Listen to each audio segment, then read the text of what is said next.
Organisée par le CTRS, la semaine de l'entrepreneuriat s'est déroulée en 3 séances à Zurich, Lausanne et Genève. Au cours de ces séances, différentes associations ont pu présenter leurs objectifs aux autres participants. Ils ont également pu poser toutes les questions qui les aideront à la réalisation de leur projet. Nous sommes venus cette fois-ci en force avec un nouveau partenaire spécialisé dans l'accompagnement à l'entrepreneuriat, reconnu à l'échelle internationale. Il s'agit notamment du réseau Entreprendre qu'on va découvrir dans les présentations à venir. Nous avons aussi invité un représentant de l'Office des Tunisiens à l'étranger, en la personne de M. Adel Charghi, directeur d'appui au développement, et ce, dans un esprit d'institutionnalisation du service de l'accompagnement et de l'appui à l'entrepreneuriat destiné aux Tunisiens résidant en Suisse particulièrement et à l'étranger en général. Ceci, bien sûr, ne pouvait avoir lieu sans la précieuse collaboration des associations partenaires de Tunisiens résidant en Suisse.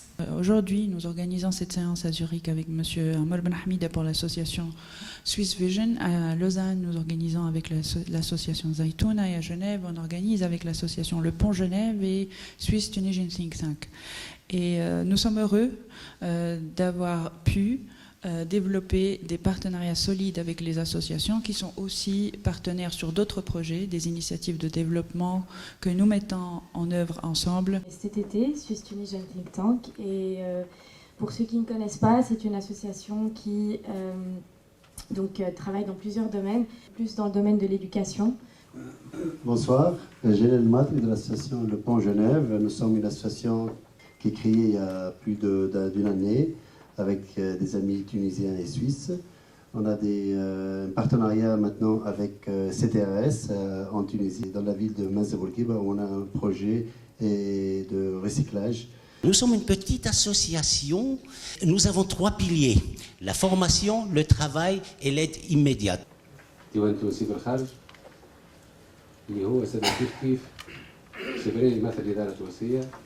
ولكن خدمته مخصصة أكثر للجالية التونسية والخارج. على خاطر الجالية فتحنا مكاتب كوبيراسيون في ديوان تونسي والخارج خاصة باش تخدم الجالية، باش تحثها أنها تجي تستثمر في تونس. عندنا بروجي مع الكوبيراسيون سويس، وهذا نستغل الفرصة باش نحيي سفارة سويسرا على وقوفها مع تونس. Les défis et les opportunités sont autres pour les Tunisiens résidant à l'étranger. Le premier défi qu'on a identifié est un défi il manque d'information. Parfois, l'accueil des institutions n'est pas chaleureux, donc on vous donne une brochure, voilà, c'est tout. Donc là, probablement, Blade Invest pourrait vous aider. Deuxième chose, le problème, effectivement, c'est le suivi. Vous habitez ailleurs, vous n'êtes pas en Tunisie. Vous devez avoir un suivi. Comment faire? Donc c'est pour cela qu'après un scouting d'interlocuteurs, on a choisi de travailler avec le réseau Entreprendre. Donc qui va assurer un suivi ponctuel, individuel et gratuit. Et on vous donne même de l'argent si vous le méritez. Le chaos.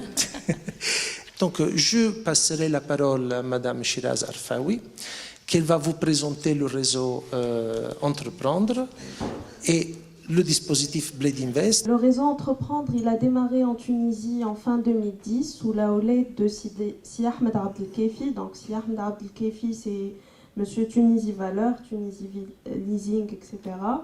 Et le réseau Entreprendre Tunisie, il est membre d'un réseau Entreprendre international. C'est-à-dire que toutes les procédures et process qu'on utilise au réseau Entreprendre, dans n'importe quel pays dans le monde où vous allez, ça sera le même processus partout. Dans quelques chiffres à l'échelle internationale, aujourd'hui, le réseau Entreprendre, il est présent dans 10 pays, plus 9, en Belgique, en Espagne, en France, en Italie, le Maroc, Chili, Portugal, Suisse, Tunisie et dernièrement le Dakar. Il a 94 implantations, plus de 5290 chefs d'entreprise et plus de 8800 lauréats. Donc ce monsieur, c'est le monsieur qui a lancé le réseau Entreprendre en France, c'est André Mullier. La famille Mullier, c'est ceux qui ont Decathlon, Auchan, Leroy Merlin. Donc Tunisie en quelques chiffres.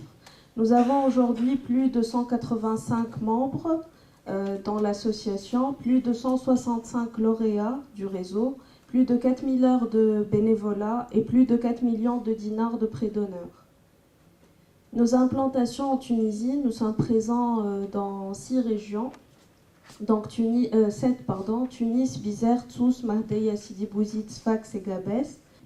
Donc ici, le parcours le plus important. Donc il y a un premier rendez-vous pour connaître l'entrepreneur, d'où lui est venue l'idée, est-ce que c'est par rapport à ses études ou à son hobby, ses motivations, d'où l'idée lui est venue, est-ce qu'il a seulement entendu ou est-ce qu'il a fait des recherches, et surtout s'il correspond à nos critères que je vais vous citer tout à l'heure, qui ne sont pas très difficiles.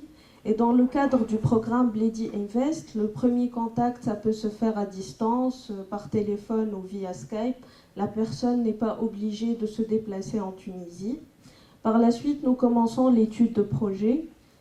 Effectivement, dans le cadre de Bledi Invest, nous pouvons le faire à distance et prévoir, dès que l'étude elle est prête, nous pouvons prévoir avec lui des rendez-vous de validation avec des chefs d'entreprise.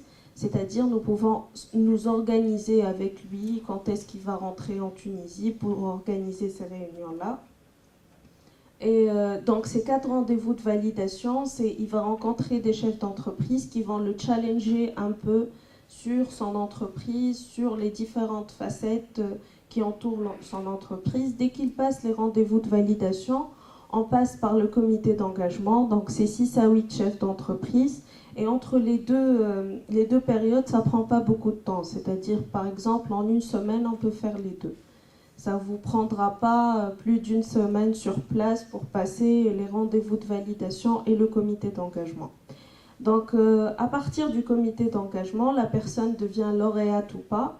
Devenir lauréat Réseau Entreprendre, c'est bénéficier d'un accompagnement individuel par un chef d'entreprise des 2 à 3 premières années du démarrage de l'entreprise, bénéficier d'un accompagnement collectif par les lauréats eux-mêmes. Par exemple, on nous a posé beaucoup de questions à Zurich et à Lausanne sur les cadres juridiques, sur comment créer sa société effectivement en Tunisie, c'est-à-dire l'API, les procédures de l'API, les procédures de la douane, etc. Donc dans ce cadre-là, nous organisons pour l'accompagnement collectif des séances avec nos membres qui sont experts dans le domaine ou parfois avec des amis, coachs, amis de l'association. La troisième chose qu'on offre, c'est un accompagnement financier. Nous donnons de 10 000 à 30 000 dinars qui représente l'apport personnel parce qu'on n'apparaît pas dans le schéma de financement, c'est-à-dire le chèque il est donné au nom de la personne. Il est remboursable sur 5 ans avec 18 mois de grâce, 0% d'intérêt et sans garantie. Et le 4e service que nous offrons, c'est une intégration dans un réseau local, national et international. Vu que le réseau Entreprendre il est présent dans 7 régions en Tunisie, dans 10 pays dans le monde, il y a beaucoup d'événements de networking. Donc pour les critères d'éligibilité, dans le cadre du projet Bledi Invest, nous avons dit que le point 2 qui concerne la détention de la majorité dans le capital de l'entreprise, nous allons offrir l'accompagnement et pour l'investisseur, la personne qui va investir, c'est-à-dire le Tunisien résident en Suisse, et pour la personne de confiance qu'il mettra sur son projet en Tunisie. Parce que nous voyons que nous, généralement, nous accompagnons que le chef d'entreprise, mais là, vu qu'il y aura 2 personnes à la tête de l'entreprise, nous allons offrir l'accompagnement aux 2 personnes. Donc, que la personne, elle montre un réel besoin d'accompagnement.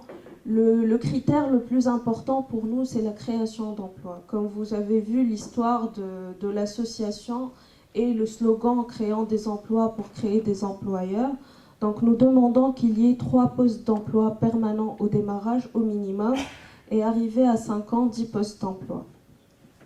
Et aussi, nous accompagnons des projets qui démarrent, qui ne dépassent pas les 2 ans d'activité, parce que nous voyons, selon les études, que les caps difficiles sont les 2 premières années du démarrage de l'entreprise. Moi, je fais des foutas en Tunisie et j'ai toujours le problème avec la production, le contrôle de qualité. Ce sont les deux choses qui me posent des énormes problèmes.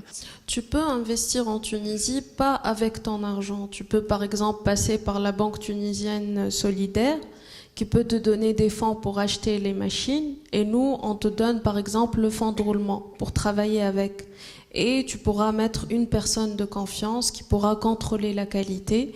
Il y a beaucoup de dispositifs en Tunisie aujourd'hui pour surveiller la qualité. Il y a des fonds américains en Tunisie qui peuvent t'aider je peux te mettre en contact avec eux si tu penses à lancer ton entreprise, qui viennent, qui t'amènent des experts à leur charge et ils te demandent seulement, comme nous, la création d'emplois.